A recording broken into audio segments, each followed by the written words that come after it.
वैसे तो ये राजनीतिक रिजर्वेशन तो बिल्कुल कतई नहीं होना चाहिए। अच्छा, मैं जानना चाहूंगा, हमारे बीच में इस संबंध में काफी जो समाज के हमारे जो प्रतिनिधित्व कर रहे हैं, doctor Ambedkar mission and foundation के अध्यक्ष हैं जी आर टमटा जी, मैं उन्हीं से जानना चाहूंगा। सर, ये पॉलिटिकल जो रिजर्वेशन है, तो क्या आप इससे सहमत हैं? देखिए, जब बाबा साहब ने और गांधी जी के बीच में जो समझौता हुआ था, पूना पैक्ट, उसमें राजनीतिक आरक्षण नहीं था, राजनीतिक प्रतिनिधित्व था। तो प्रतिनिधित्व स्वीकार किया गया।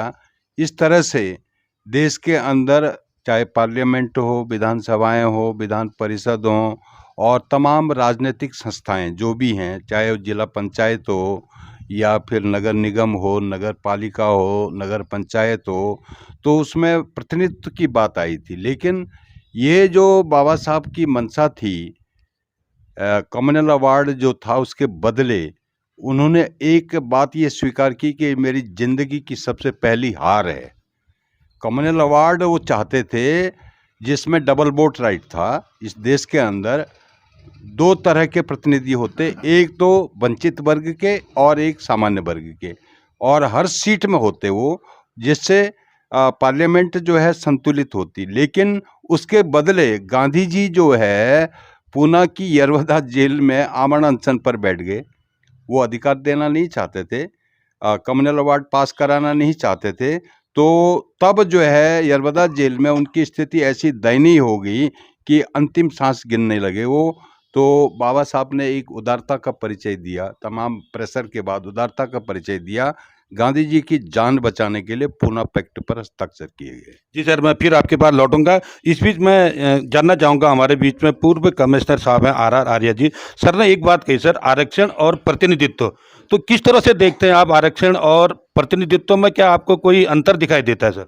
ऐसा है, आरक्षण जो हमको दिया गया है दलित वर्गों को या पिछड़ों को, इसका अगर हम प्रतिनिधित्व के रूप में इसको लेते तो ज़्यादा अच्छा रहते, आरक्षण के रूप में न लेकर के। मेरी समझ में ये आता है कि पिछली सरकार है और वर्तमान में जो सरकार है वो धीरे धीरे आरक्षण आरक्षण को समाप्त करना चाहती है।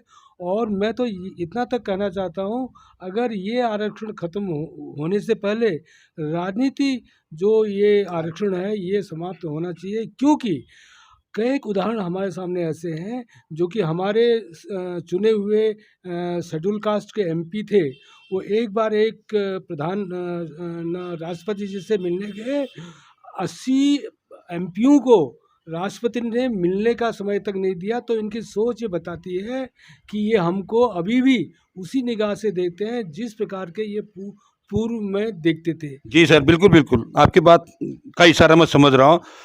सर, मैं एक चीज़ आपसे ये जानना चाहूँगा कि जैसे राजनीतिक प्रतिनिधित्व है, जितने भी सुरक्षित सीटें हैं, वो हर, चाहे विधानसभा की हो या लोकसभा की, वो भरी जाती, कोई भी सीट रिक्त नहीं रहती है। लेकिन जहाँ पर जो रिजर्वेशन है, चाहे नौकरियों में है, तो क्या वहाँ पर लगता है कि बैकलॉग हमेशा बना रहता है? तो ये खाई क्यों पैदा होती है? ऐसा है, ये जो बैकलॉग वाली बात आप कह रहे हैं, रिप्रेजेंटेशन आरक्षण का हमारा जो अधूरा रहता है, ये इन लोगों की मंशा जो है उसमें स्पष्ट नहीं रहती है।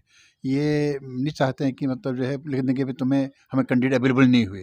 कैंडिडेट हम पास एक से एक कैंडिडेट हैं, लेकिन ये उसको मतलब एक मेरिट को रिलैक्स न कर करके ये शो करना चाहते हैं कि भाई हम इससे नीचे नहीं लेंगे।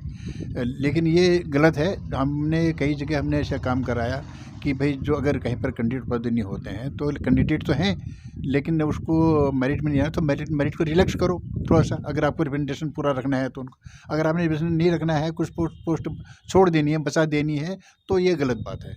ये हमने उसका विरोध। सर, जानना चाहूँगा, आप स्पष्ट बता कि समाज को, ये वंचित वर्ग को, या जिसको हम सो कॉल्ड संवैधानिक भाषा में तो नहीं है, दलित वर्ग कहा जाता है, वैसे ये संविधान के अनुसार तो अनुसूचित जाति जनजाति है। क्या लगता है आपको, क्या जरूरी है इनके लिए कि राजनीतिक जो प्रतिनिधित्व जरूरी है, कि जो नौकरियों में जो आरक्षण है, क्या जरूरी दिखता है आपको? देखिए, राजनीतिक प्रतिनिधित्व जो है उससे चमचे पैदा हुए हैं, पिछलग्गू पैदा हुए हैं, चाहे वो कांग्रेस में हो, बीजेपी में हो, तमाम पार्टियों में। वो जिस वजह से बाबा साहब ने इस बात को मजबूरी में स्वीकार किया था, लेकिन वो शासक बनने के बजाय गुलाम बन गए पार्टियों के, पार्टी के आकाओं के गुलाम बन गए। मैं तो ये बोलता हूँ कि भाई आपने धर्म की जो व्यवस्था इस देश के अंदर रखी है, हालांकि है इंडिया, तो धर्म की व्यवस्था रखी है, तो मैं तो ये कहना चाहूँगा कि 50% का जो संघर्ष है धर्म के आधार पर, तो भाई सबको जो है रिजर्वेशन देना है तो सबको दे दिया जाए। 3% ब्राह्मणों को दे दिया जाए, 6% ठाकुरों को दे दिया जाए, 6% बनिया को दे दिया, 15 ये हो गए, और 10% अल्पसंख्यक को दे दिया जाए, और 52.5% जो है आपके उनको दे दिया जाए ओबीसी को, और 22.5% दे दिया जाए आपके SC ST, 7.5 वो हैं, 15% वो हैं, तो सबको बांट दो, खत्म हो झगड़ा, है ना। ये झगड़ा ही खत्म हो जाएगा। जब सवर्णों को आरक्षण दिया गया तो किसी भी आरक्षित वर्ग के लोगों ने उसका विरोध नहीं किया। भाई 10% EWS आरक्षण दिया गया है, ये संविधान में व्यवस्था नहीं है कि आर्थिक आधार पर आरक्षण दिया जाए। संविधान में सामाजिक और शैक्षिक रूप से जो लोग पिछड़े हैं उनके लिए आरक्षण की व्यवस्था थी।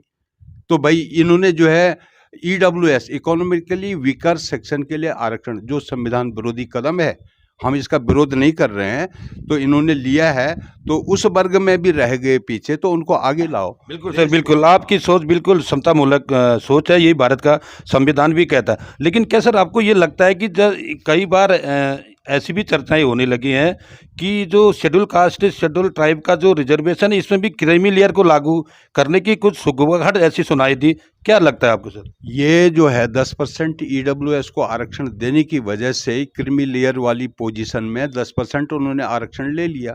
आज भी देखिए 85% में सिर्फ 49.5% लोगों को आरक्षण का लाभ तो नहीं मिल रहा है, लेकिन उनके ऊपर कलंक है, 49.5% का कलंक है, मिल तो नहीं रहा है।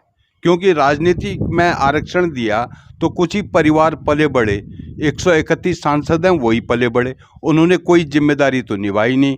और जब सेवाओं में आरक्षण देंगे तो लोग आगे बढ़ेंगे ना, वो चाहते नहीं है ना इस देश के अंदर लोग आगे बढ़ें, ये देश मजबूत बने, इस देश की अर्थव्यवस्था मजबूत बने, इस देश के नागरिक मजबूत बने और ये आगे निकलें। ऐसी उनकी मंशा नहीं है जो शासन सत्ता में बैठे हुए लोग हैं।